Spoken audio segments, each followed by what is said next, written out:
ሰላም ሰላም ውድ የአድማስ አካዳሚ ቤተሰቦች፣ አድማስ አካዳሚ የኦንላይን ትምህርትን እያስተማረ ይገኛል። የምናስተምራቸው ትምህርቶች አማርኛ፣ እንግሊዘኛ፣ ሂሳብ እንዲሁም ሌሎችን ትምህርት እያስተማርን እንገኛለን። ለመማር የምትፈልጉ ቤተሰቦች ቪዲዮ ላይ ባለው ቁጥር በማንኛውም ሰዓት ይደውሉ፣ ይመዝገቡ፣ ይማሩ። እሺ ውድ ቤተሰቦች፣ ዛሬ ደግሞ ይዤላችሁ የመጣሁት ትምህርት የእንግሊዘኛን አልፋቤት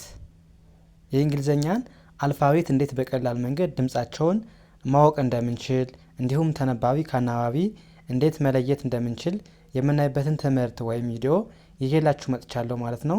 ከእናንተ የሚጠበቀው ቪዲዮውን ሳሰለችሁ እስከ መጨረሻው ማየትና መከታተል፣ እንዲሁም ለቻናላችን አዲስ የሆናችሁ ቤተሰቦች ላይክ፣ ሼር፣ ሳብስክራይብ እያደረጋችሁ እኛንም ማበረታቱን እያልን ቀጥታ ወደ ትምህርቱ እንሄዳለን ማለት ነው።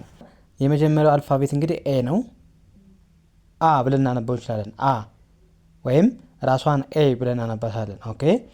ቢ ቢ ብ ብ ሲ ሲ ክ ክ ስ ስ ዲ ዲ ድ ድ ኢ ኤ ኤ ኢ ኢ ኤፍ ፍ ፍ ጂ ጂ ግ ግ ኤች ኤች ህ ህ ህ አይ አይ ጀ ጀ ጂ ጂ ኬ ክ ክ ኤል ኤል ል ል ኤም ኤም ም ም ኤን ኤን ን ን ኦ ኦ ኦ ፒ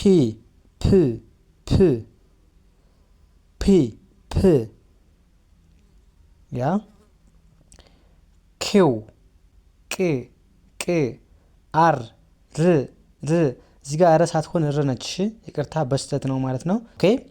ኤስ ኤስ ስ ስ ቲ ቲ ት ት ዩ ዩ ኡ ዩ ኡ ዩ ዩ ቪ ቭ ቭ ደብሊው ው ው ኤክስ ክስ ክስ ክስ ዋይ ይ ይ ዘድ ዝ ዝ ያ። አሁን ድምጻቸው እንደዚህ ነው የሚነበቡት ማለት ነው። የእንግሊዘኛ አልፋቤቶቹ እንዴት ነው የሚነበቡት ማለት ነው? እንደዚህ ነው ድምጻቸው ማለት ነው። አሁን እዚህ ጋር ከ26ቱንም የእንግሊዘኛ አልፋቤት አይተናል ማለት ነው፣ ከኤ እስከ ዜድ ማለት ነው። ስለዚህ እነዚህ ድምጻቸው እንዴት ነው ተነባቢዎች ሲሆን ምንድነው ድምጻቸው የሚለውን አየን። አሁን አናባቢዎቹ እንዴት ነው ዋናው አናባቢዎቹ እንዴት ማንበብ እንደምንችል እናያለን ማለት ነው። እንግዲህ አናባቢዎቹ ማን አሉ? እዚህ ጋር አናባቢዎቹ ስንት ናቸው ማለት ነው? አናባቢ 20 ይቅርታ፣ አናባቢ ስንት ናቸው? 5 ናቸው። ተነባቢዎች ደግሞ 21 ናቸው። ተነባቢ ማለት ወይም ኮንሶናንት የምንላቸው ስንት ናቸው? 21 ናቸው። አናባቢ ወይም ቫውል የምንላቸው ደግሞ ስንት ናቸው ማለት ነው? 5 ናቸው። ስለዚህ እናንተ አምስቶቹን ብቻ መያዝ ነው። አምስቶቹ እነዚህ ኤ ኢ አይ ኦ ዩ ሚሉትን ነው በቃ በደንብ መያዝ ያለባችሁ። አናባቢ እነዚህ ናቸው ማለት ነው። ስለዚህ ኤ እንዴት እንደምን ይነበባል? ኤ አሁን ስንት አይነት ድምጽ አለው? ኤ ስንት አይነት ድምጽ አለው? ኤ ብለን እናነበው እንችላለን፣ አ ብለን እናነበው እንችላለን። ይሄን ሌላ ጊዜ እንዴት ነው ኤ ብለን ማንበብ እንችል፣ እንዴት ነው አ ብለን ማንበብ እንችለውን በኤግዛምፕል ይዤላችሁ እመጣለሁ ማለት ነው። በደንብ እናየዋለን። ግን ኤ ስንት አይነት ድምጽ አለው ማለት ነው? ኤ አንደኛ እንደ ኤ ሊነበብ ይችላል፣ ሁለተኛ ደግሞ እንደ አ ይነበባል ማለት ነው። ስለዚህ ሁለት አይነት ድምጽ እንዳለው ትይዛላችሁ። መቼ ነው እንደ ኤ የምናነበው፣ መቼ ነው እንደ አ የምናነበው የሚለውን በቀጣይ በደንብ እናያለን ማለት ነው። ኦኬ። ቀጣይ ደግሞ ማን አለች? ኢ ነች። ኢ አሁን ስንት አይነት ድምጽ አላት? አንደኛ ኢ ራሷ ኢ የሚለውን ድምጽ አላት፣ ሁለተኛ ደግሞ ኤ እንደ ኤ የምትነበባለች ማለት ነው። ኢ ኤ ብለን እናነባታለን ማለት ነው። ያ አይ ደግሞ ሁለተኛ ድምጽ አላት። አሁንም አንደኛ እንደ አይ ልትነበብ ትችላለች፣ እንደ አይ ትነበባለች። አንዳንዴ ደግሞ እንደ ኢ ትነበባለች ማለት ነው። አንዴ እንደ አይ አንዴ እንደ ኢ ትነበባለች ማለት ነው። ስለዚህ ሁለት አይነት ድምፅ እንዳላት መያዝ አለባችሁ። መቼ ነው የሚለውን ሌላ ጊዜ በሰፊው ስለምንማማር ችግር የለውም ማለት ነው። ስለዚህ ቀጥሎ ያለው ደግሞ ማን ነው? ኦ። ኦ ስንት አይነት ድምፅ አለው? ኦ 3 አይነት ድምፅ አለው። ግን በብዛት አንድ እንደ ኦ ይነበባል፣ አንዴ ደግሞ እንደ አ ይነበባል። እንደ ኦ ወይም እንደ አ ይነበባል ማለት ነው። ያ የመጨረሻው ማን ነው? ዩ ነው። ዩ ደግሞ አሁን ስንት አይነት ድምፅ አለ? አሁንም አንድ ዩ የሚል ድምፅ አለው። ሁለተኛ ደግሞ ኡ ብለን እናነበዋለን።